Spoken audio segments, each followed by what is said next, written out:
नमस्कार। आज के ऑनलाइन वीडियो में आपका सभी का स्वागत।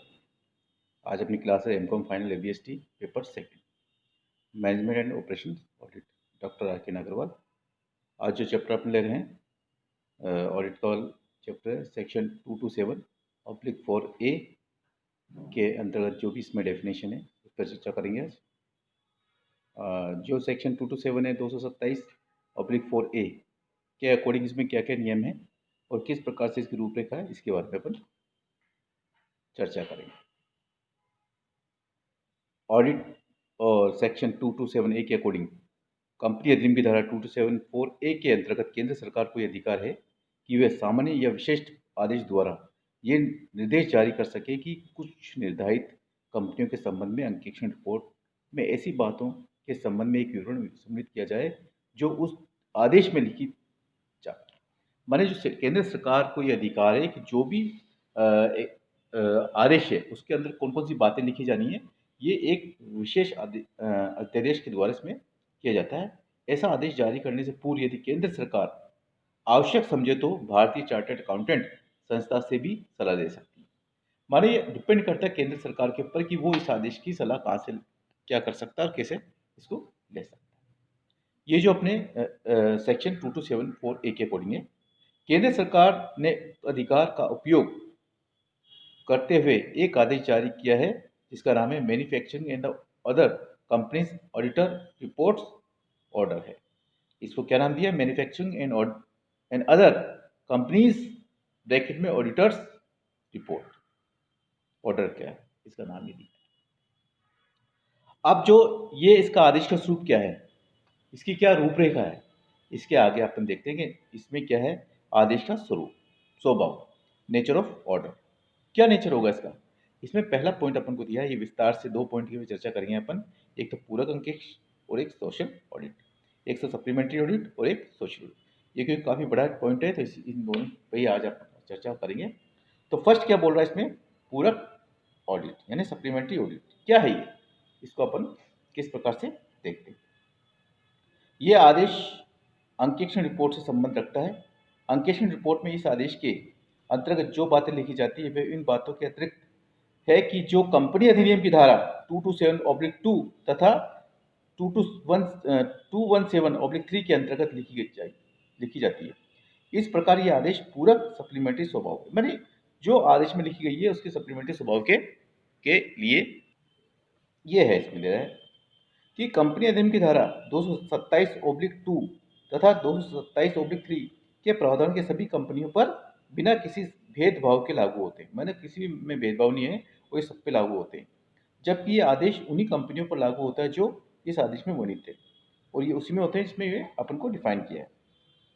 एक कंपनी अंकेक्षक को कंपनी अधिनियम की धारा 227/1A के अंतर्गत कुछ विषयों के संबंध में जांच पड़ताल मानी इंक्वायरी की भी करनी पड़ती है। इस जांच पड़ताल और उक्त आदेश में भी मूलभूत अंतर है। जांच पड़ताल और उक्त आदेश दोनों में अंतर है। जांच पड़ताल सभी कंपनियों के संबंध में करनी पड़ती है, जबकि जबकि इस आदेश में वर्णित बातें केवल उन्हीं कंपनियों पर की अंकेक्षण रिपोर्ट में लिखी जाती है जो इसमें वर्णित है।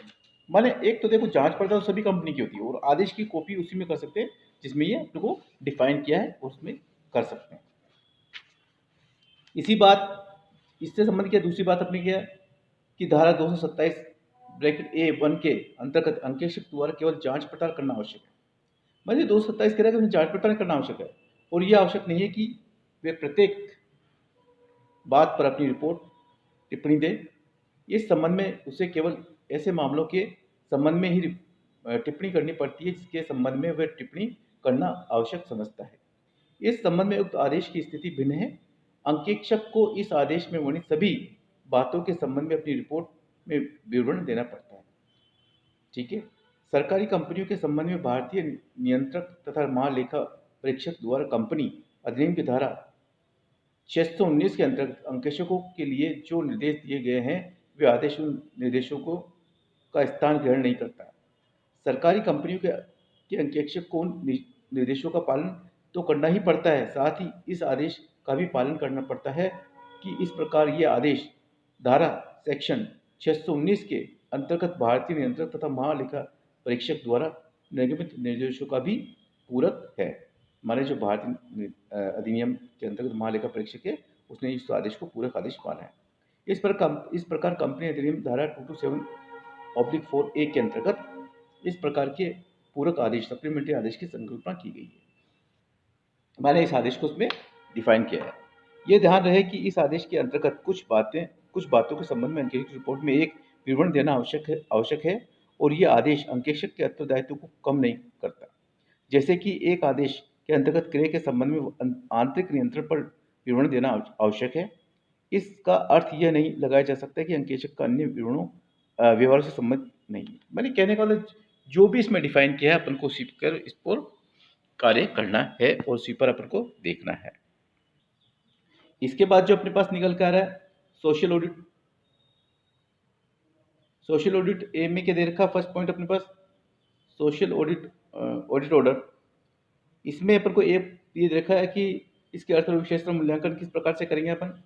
तो पहला क्या करें, यह आदेश सामाजिक अंकेक्षक द्वारा सोशल ऑडिट ऑर्डर के नाम से भी विख्यात रहा है, क्योंकि इस आदेश के अंतर्गत किए गए अंकेक्षक को सामाजिक अंकेक्षण में सोशल ऑडिट भी कहा जाता है। इस आदेश के अंतर्गत जो अंकेक्षण कार्य किए जाते हैं जिसके कारण इस सामाजिक ऑडिट की संज्ञा दी गई है वो निम्नलिखित है।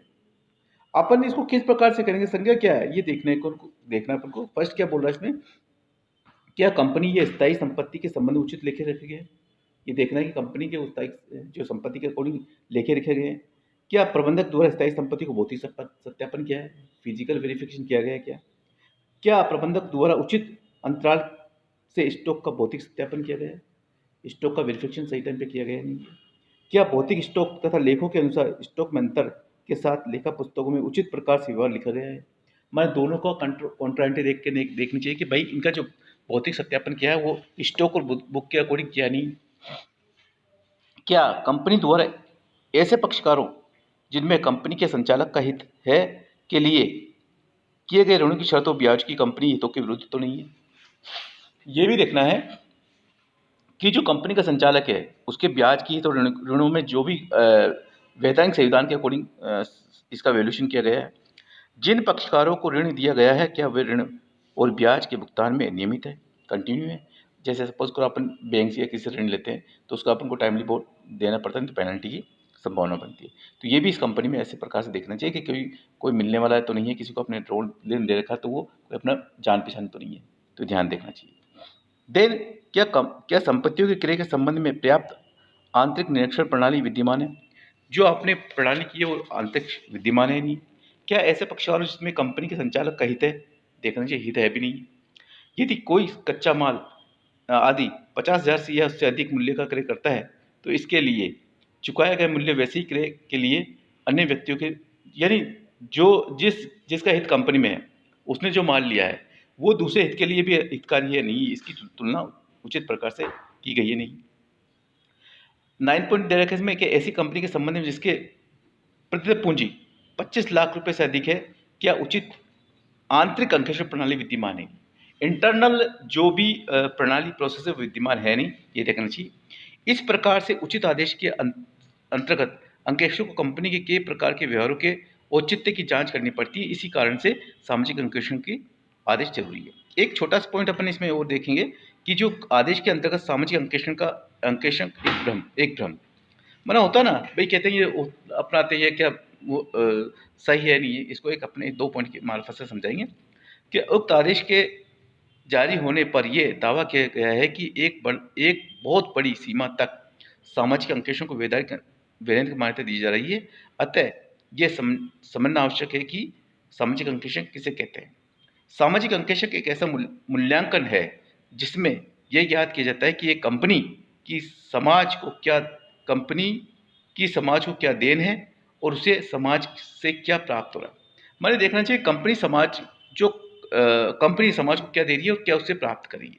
यह सोशल जो ऑडिट है वो आप किस प्रकार से इसको लागू कर रहे हो, किस प्रकार से कर रहे हो, समाज के लिए कहाँ तक बेनिफिट है और समाज के लिए कहाँ तक उपयोगी है, ये अपन को देखना चाहिए।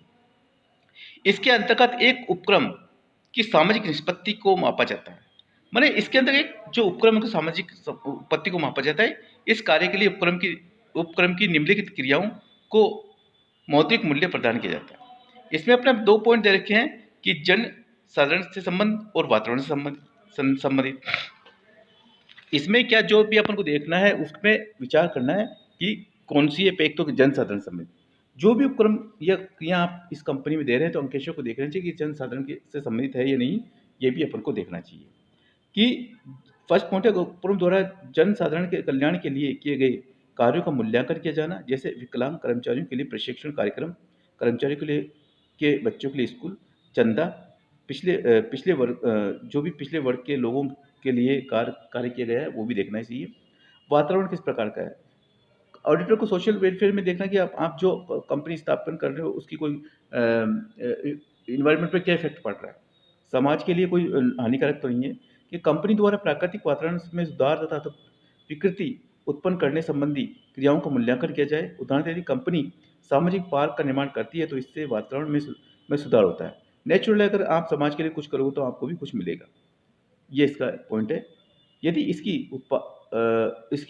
उत्पादन प्रक्रिया के दौरान यदि ज्वलनशील गैस छोड़ी जाती है तो वो वातावरण के लिए अच्छा, जैसे सपोज करो कि कोई हानिकारक गैस वगैरह है और आपको वो प्लांट लग रहा है तो समाज के लिए हानिकारक है, इसको भी अपन को सही प्रकार से देखना है और इसका वैल्यूएशन करना है। इसमें क्या कह रहा है, 5-4 पॉइंट इसमें और हैं कि ये संसाधन का उपयोग इसमें किस प्रकार से करेंगे, जैसे स्थायी संपत्ति, चल संपत्ति, मानव संपत्ति और नई संपत्ति। स्थायी संपत्ति कहाँ तक यूज़ करा है, उसको किस प्रकार से आप यूटिलाइज कर रहे हो और कहाँ तक वो कंपनी के लिए बेनिफिट है या समाज के लिए उपयोगी है, ये भी देखना है कि आप उसका कब कहाँ तक उपयोग करोगे। सेकेंड है चल संपत्ति, जो लिक्विड एसेट्स है, कितना आपने कंपनी में लगाया है उसका अगर जो कुछ प्रॉफिट हो रहा है तो आप समाज को सरकार को क्या दे रहे हो, उससे क्या फ़ायदा मिलेगा, ये ऑडिटर को एक पॉइंट देखना चाहिए। देन लास्ट देन इससे पहले एक पॉइंट है मानव संपत्ति। मानव संपत्ति देखो, मानव संपत्ति सभी के लिए एक समाज निर्माण के लिए बहुत आवश्यक है।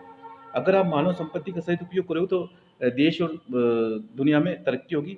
इसलिए कि मानव संपत्ति का सही उपयोग करना चाहिए और मानव संपत्ति का जितना अधिक उपयोग होगा वो अपने फैक्ट्री के लिए और समाज के लिए भी उतना लाभदायक होगा। अन्य सुविधा, जो भी सुविधा बेनिफिट हो समाज के लिए, जैसे सोशल अगर कंपनी अच्छी चल रही है तो सामाजिक पार्क बनवाना, बच्चों के लिए स्कूल बनवाना, अच्छा पेड़ पौधे लगाना, एनवायरनमेंट बढ़िया करना, तो ये सभी कुछ पॉइंट इसमें आते हैं। तो ये पॉइंट आज अपन ने देखा इसमें कि सोशल ऑडिट है अपने पास, और इसमें जो पॉइंट थे, और आज का अपना टॉपिक था कि ऑडिट अंडर सेक्शन 2 to 7 जो 227/4A के अकॉर्डिंग जो कार्य किया है उसको किस प्रकार से कर रहे हैं और इसका किस प्रकार से इसका वैल्यूएशन करना है और किस प्रकार से इसकी रूपरेखा तैयार करनी है, उसके बारे में एक विचार अपन कर रहे हैं। और आज का टॉपिक यहीं समाप्त करते हैं। थैंक यू, धन्यवाद।